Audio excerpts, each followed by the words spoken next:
Chicken. Hi friends, ఎలా ఉన్నారు అందరూ బాగుంటారా? అందరూ బాగుండాలి, అందులో నేను ఉండాలి. నా యూట్యూబ్ ఫ్యామిలీ ఎలా ఉన్నారో కామెంట్ చేయండి. అందరూ టిఫిన్లు చేశారా? నేను కూడా అయితే టీ అయితే తాగానండి.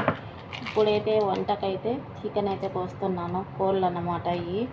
మరి కువైట్లో కోళ్ళు అయితే ఇలా అయితే ప్యాకింగ్ అయితే చేసి ఉంటాయి అన్నమాట. ఇప్పుడు ఈరోజు అయితే 2 కోళ్ళు అయితే చేస్తున్నానండి. చికెన్ బిర్యానీ అయితే చేస్తున్నాను. అందరూ తిన్నారా ఫ్రెండ్స్? ఈరోజైతే చికెన్ బిర్యానీ అయితే చేయమని మేడం అయితే 2 కోళ్ళు అయితే తీసాను అనమాట. ఇలా అయితే కట్ చేస్తున్నానండి. ఎలా ఉన్నారు? అందరూ టిఫిన్ చేశారా? నేనైతే చాయ్ తాగానండి ఇప్పుడే. పిల్లలు అయితే స్కూల్కి వెళ్ళారు, టిఫిన్ చేసి పెట్టాను. మేడం అయితే టిఫిన్ చేయాలి. మా ఇంట్లో ఈరోజు చికెన్ బిర్యానీ. రాండి, వచ్చేయండి అందరూ.